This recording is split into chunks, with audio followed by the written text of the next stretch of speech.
Hi everybody, it's Dwayne from Maverick Games, Game Nexus, and many other projects that I have going.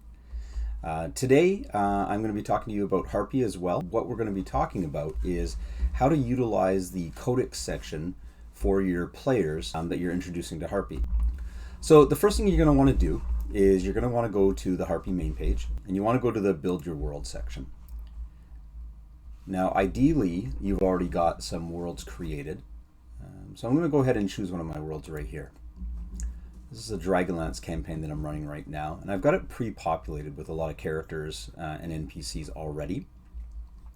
But if you are introducing Harpy to your players, one of the goals that I have is to try and keep my players focused on one digital tabletop or one screen while they're playing on the digital tabletop. So right now there's a lot of different systems and a lot of different tools you can use, and obviously you're going to have players preferring different ones, but you're going to find that eventually their attentions are going to be pulled to different tools. So one of the challenges I have right now is how best to utilize D&D Beyond. D&D Beyond is an amazing tool. It's something that would have blown my mind as a young gamer back when I first introduced myself to D&D, or first got introduced to D&D.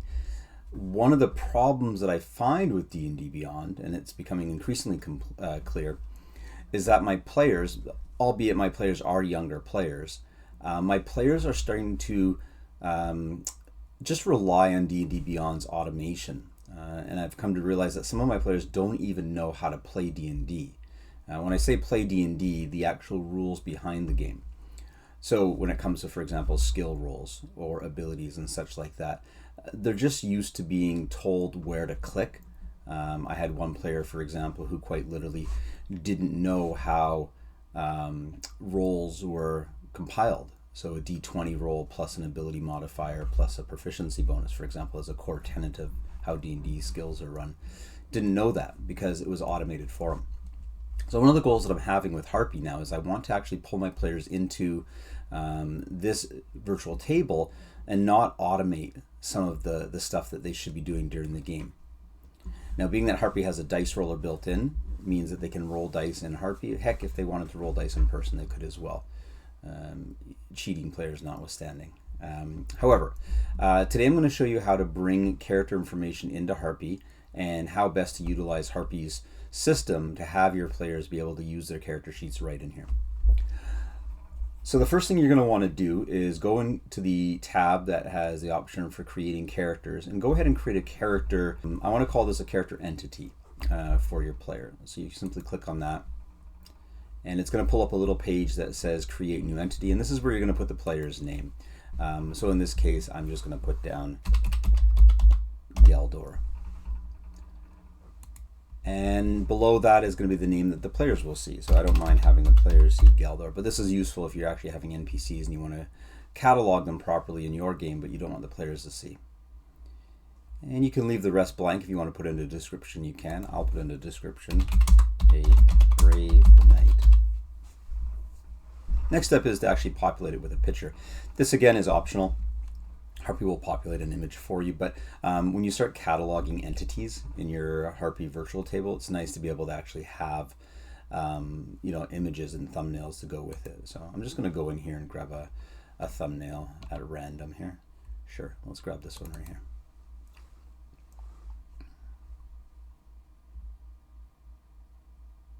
Okay, it's going to actually populate a option to create a token, mainly because what happens is with Harpy is every entity you create, a character entity, Harpy will go ahead and create a flat token, not a stand-up, but an actual flat token that you can place on your virtual table without having to actually go into Photoshop and create your own token. So that'll be my token for him.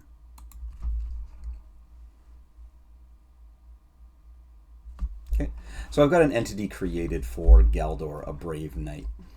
So as a dungeon master, I always try and fill my characters and whatever entities I put into Harpy with as much information and lore as I can. Think of it like an encyclopedia. Everything you put into Harpy, you want to have as full as possible. If it's a location, if it's an item, if it's a person, if it's a monster. So being that this is going to be a player characters space, we want to organize it a little bit. So the default tabs in Harpy are CODEX, which is what we're in now, a gallery, which is images, any tokens that you've assigned to this character, and the history is just the history of the chat. So right now we're going to focus on the CODEX. So it defaults to having a page 1. I'm going to go ahead and rename this. I'm going to go down to the edit option. I'm going to rename this. I'm going to call it character sheet.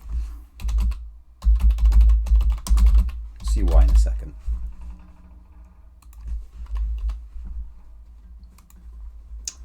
So now that I've created this, now this is like pages in your encyclopedia, in your CODEX. So this is page 1 or chapter 1, whatever you want to call it, and I've created it called character sheet. Now, eventually, if you give your player access to this CODEX entry, he'll be able to do this himself. But to set this up for the player, you'd simply go over here and add a block. We're going to go ahead and add a block. And it pops up and gives you whatever you want to put. Now you can go ahead and start typing in here. This is ready to go. So if you wanted to, you could create a character sheet right in Harpy right here, just doing it the old-fashioned way. And I'll show you what I mean by that if you just wanted to go to strength, dexterity, etc. And you could go in and you can change the font of it. You can change the size of it as well. So it's basically a word editor for all intents and purposes. And you can go ahead and create an actual character sheet in here. I highly recommend doing it actually because it's a directly editable character sheet.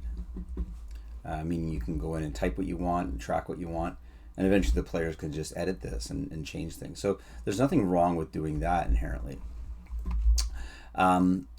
If you want something that, D&D character sheets are quite robust now. So if you want something that's going to be a little bit easier on the typing and such, go back into your edit here. I'll just delete these.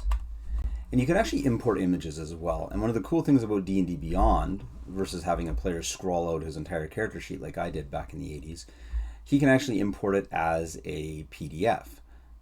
So D&D Beyond allows you to sort of export your character sheet as a PDF. Now, well, you can't actually go and import a PDF into Harpy directly. You can, however, go in and actually import a JPEG image. I'm going to show you what that looks like. I'm going to go to upload right here. I'm going to go and look for it on my computer. And I'm just going to grab this one to show you.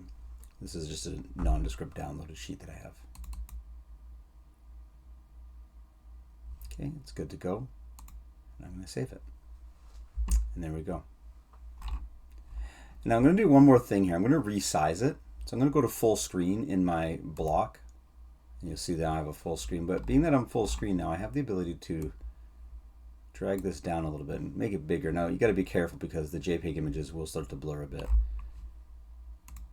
But I'm going to do that. I've just increased the size of it and I've submitted it. So now you have the player's D&D character sheet fully in Harpy. If they need to see it at a bigger size, they can simply drag the window over, and because even larger, they can see it there. Now I do have my problems with the D&D character sheets that D&D Beyond put out, that output. In addition, I'm a simplistic kind of person, and they basically just put every single detail they can onto a character sheet. Gone are the days of sort of sitting around a table and looking something up, heaven forbid. So if you want to know the weight of something, if you want to know the ins and outs of a specific ability, back in the day when I played, we would all memorize that, and if we didn't have it memorized or the DM didn't trust our memorization, we would basically look it up at the table, and that was not a bad thing. And I think we've moved away from that in D&D nowadays, where we live in a world of streaming and all this stuff where everything needs to be immediate and on hand, and you can't pause, quote unquote pause, for a little bit to look something up. So this is your character sheet. Another thing that I would recommend doing is go down to your edit, and down here you'll see the ability to create another page. So I would recommend going in and creating a new page. Call this one your background. There's no need to keep everything on the character sheet. And depending on what other items you might need for this player. So for example, we have one, we're revisiting the D&D progression system right now. to move away from an experience point based progression system and more into a path. So I've created one called progression. So you can create as many sort of pages as you want for this player. Anything that player wants to have, notes you could create. You could create a separate page just for loot, right? Because the character sheet is an actual JPEG, they're not going to be able to go in and type into this character sheet, which means they can't edit it on the fly. So this would be something you might have to do, intermittently as the character changes. So things like hit points, conditions, things like that, equipment. That's all going to have to be done either in a separate page on Harpy, or you would do that in D&D Beyond and then they would import it in. It's not a perfect world, as Harpy is looking at getting an actual proper character sheet, but at least it puts all their statistics and abilities front and center. So to that point, if you wanted to go and put in something like session notes, okay? And again, for each one of these pages, you're going to go and create a block. So in this case here, I would add a block to session notes and just leave it open by submitting it. So now there's a block there. So this is where I put my notes. And there you go. So when it comes to the player, he's going to have that there. And if he wants to edit it, he just goes over to this edit button, clicks on the little crayon there, and away he goes. So teaching your players how to access the codex and how to maneuver within it is going to be key, obviously. So I'm just going to take you and show you what a fleshed out codex entry might look like. I have a player here in one of my groups called Zobo. He is an elven thief. And while not complete, meaning he has no description, I have a character sheet template for him. So the player has access to the sheet. And I've actually created multiple blocks within that page to basically encompass the entire character sheet, as you can see. So everything that D&D Beyond had in it, I think it's a multi-page character sheet of about 3 to 4 pages. I have basically just gone and created JPEGs and put them in here. I mean, like I said, you'll see things like weight, very detailed. I've created a backstory tab. So I took his entire backstory and pulled it right off his character sheet and put it into a separate tab in the codex. And the other cool thing about being able to do this is that I can I actually have this as an editable text, right? So I'll show you what that looks like. Go back up here and you go to edit. And that's all in the editor. So which means I've actually put the text in there, copy and pasted it. And I've actually thrown in images now to allow the player to sort of get a little bit more inspired as he reads through his background and adds to it. The D&D Beyond tool doesn't really allow you to do things like bolding and image input onto the character sheet itself. So it's just basically a wall of text. So here I've highlighted and edited it properly, thrown in some images to help. And that now lives in his codex. Like I said, progression was another one that we're doing differently than the Dungeons and Dragons rule set. So I've created a separate tab for progression. If you want to learn more about what I'm doing with the rule set and how I'm changing it to fit my needs, you can definitely drop a comment here, and I'll do my best to inform. So as you can see, this player here, Zobo, the player who plays him, has access to his character sheet, a separate tab for backstory and progression.